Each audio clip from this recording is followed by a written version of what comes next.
Olá! Estamos chegando agora ao final do nosso curso e essa é a nossa penúltima aula. Aula passada a gente falou um pouco de notas e pausas e como elas se relacionam na questão da duração. Hoje a gente vai falar de compasso composto e compasso simples e entender também um pouco das fórmulas de compasso. E caso você tenha perdido alguma aula, não se preocupe, pois todas as aulas estão aqui na descrição do vídeo. Você pode acessar sempre que precisar, tá? A nossa apostila também continua aqui no link, então se precisar ainda fazer download, é só acessar aqui embaixo.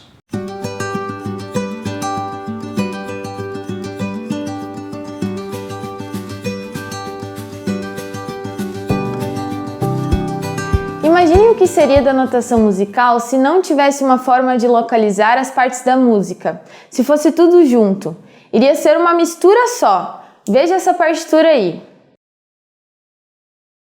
Para organizar a música em pequenas partes, usamos algo que chamamos de compasso.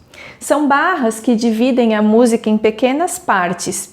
São colocadas linhas verticais, que chamamos de barra de compasso ou travessão, e o compasso, então, é o que está entre essas duas linhas verticais.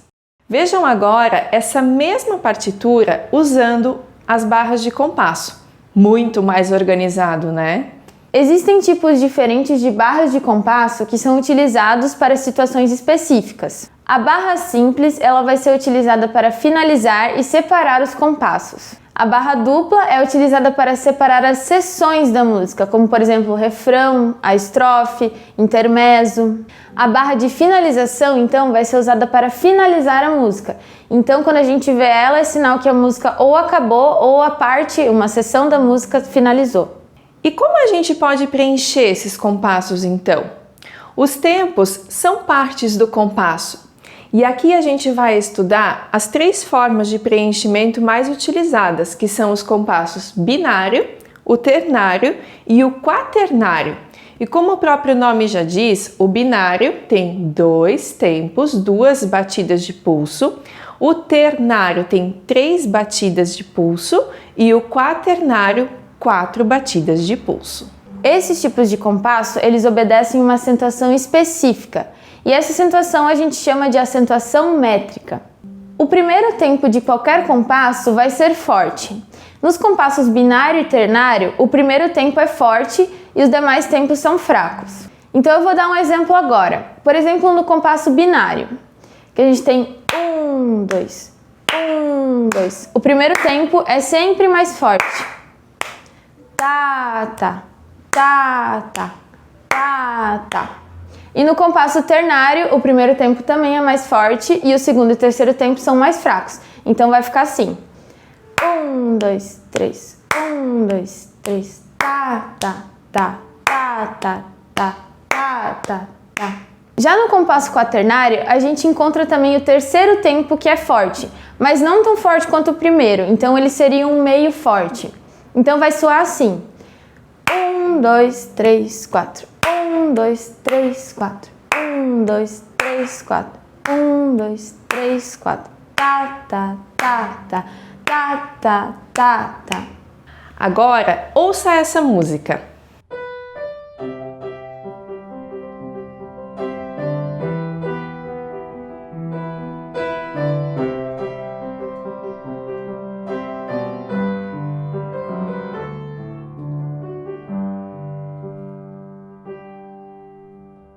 E nessa versão?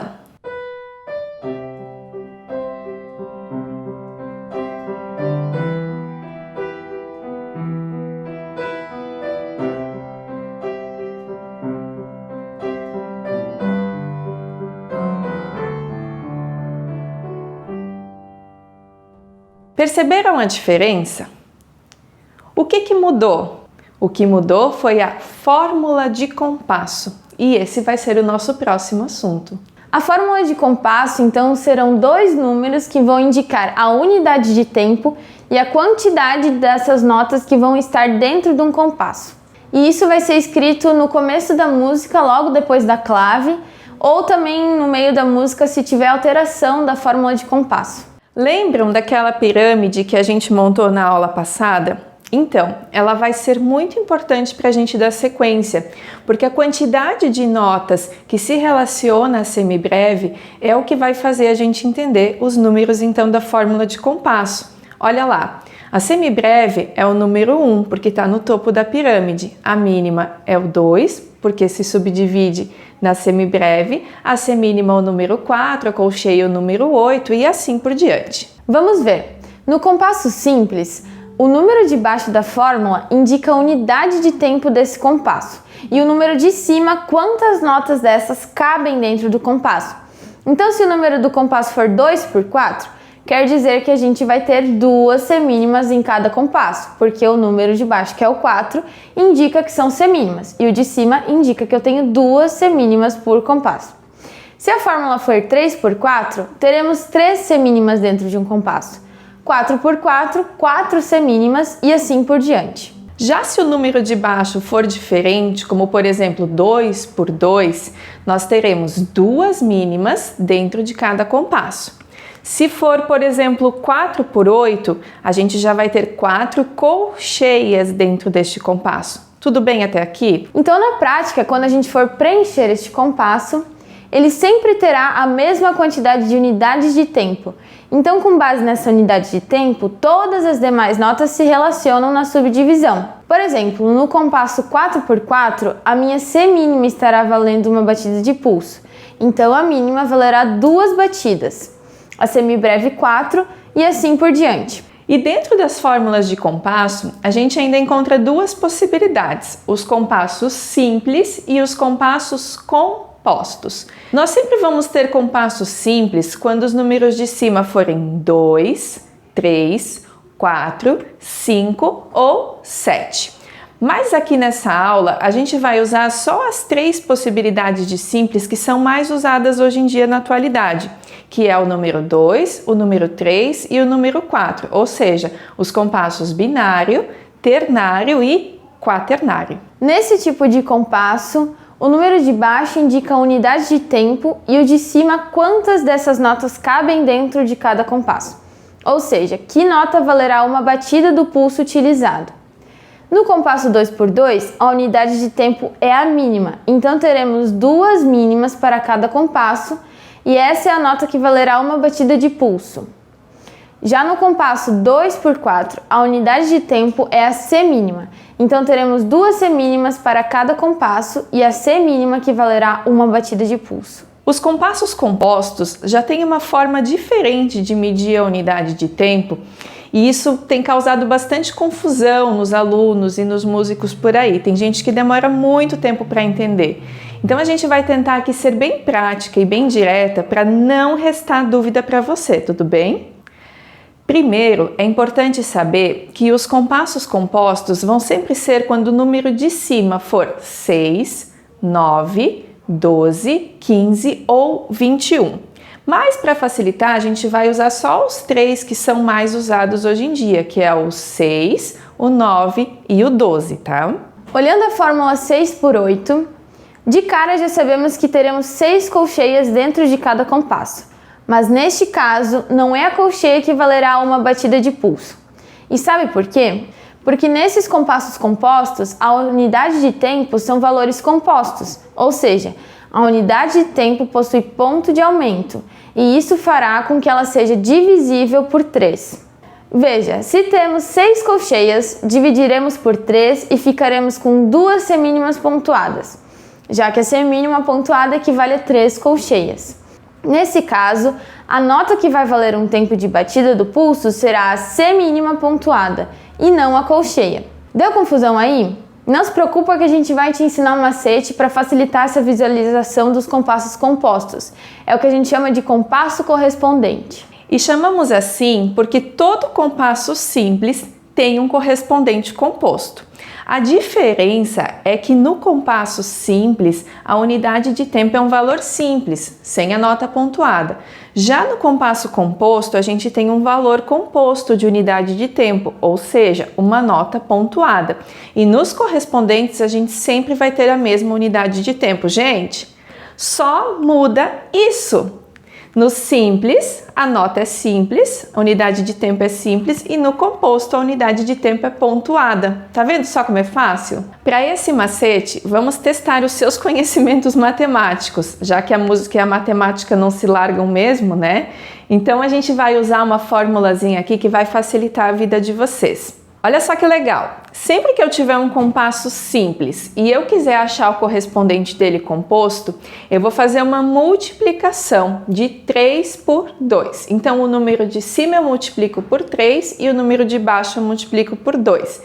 Então, se a gente tiver um compasso simples, por exemplo, um 2 por 4, e eu quiser achar o correspondente composto, eu vou multiplicar o 2 por 3, que é igual a 6, e o 4 por 2, que é igual a 8.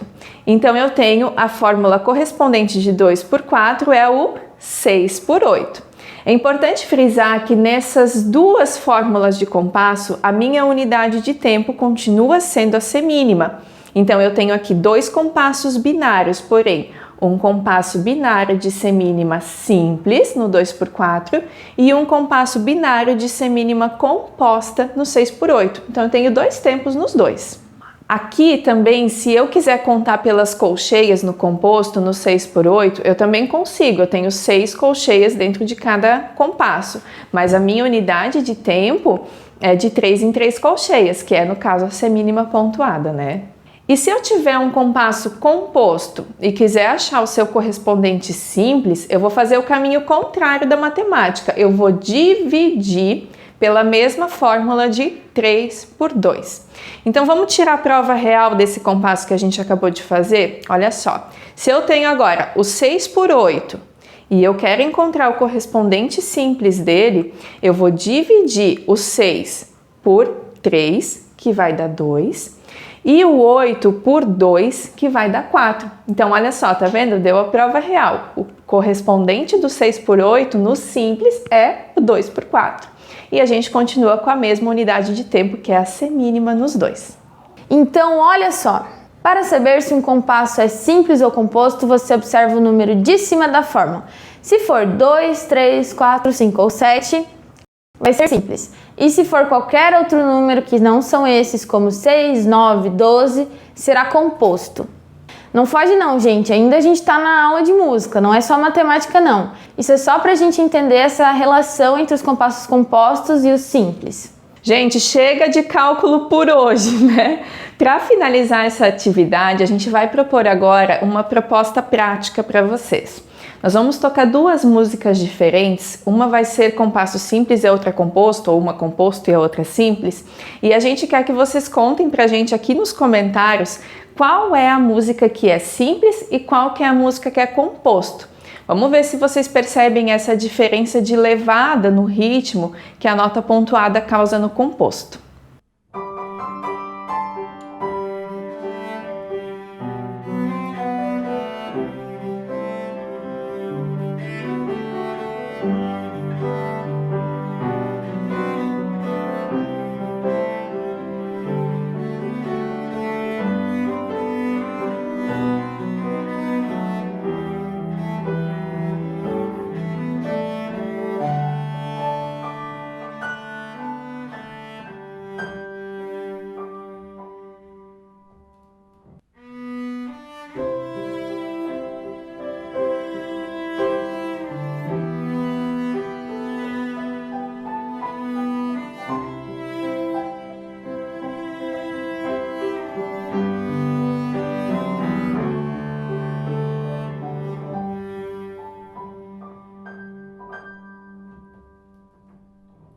A resposta a gente conta para vocês na próxima aula, que já é a última aula. Caramba, como passou rápido, já tá chegando no final já.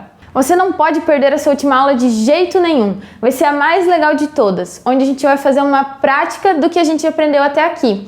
Então vai ter solfejo métrico e melódico, leitura rítmica e também percussão corporal. E ó, não esquece de se inscrever aqui no nosso canal, dar um like nesse vídeo, contar pra gente aqui nos comentários o que você tá achando e o mais importante, hein? Fazer a atividade dessa aula 5 que vai fixar todo esse assunto aqui. A apostila continua aqui no link E aí na próxima aula a gente se encontra para finalizar então todo esse nosso curso, tá bom? Até lá, tchau, tchau! Tchau!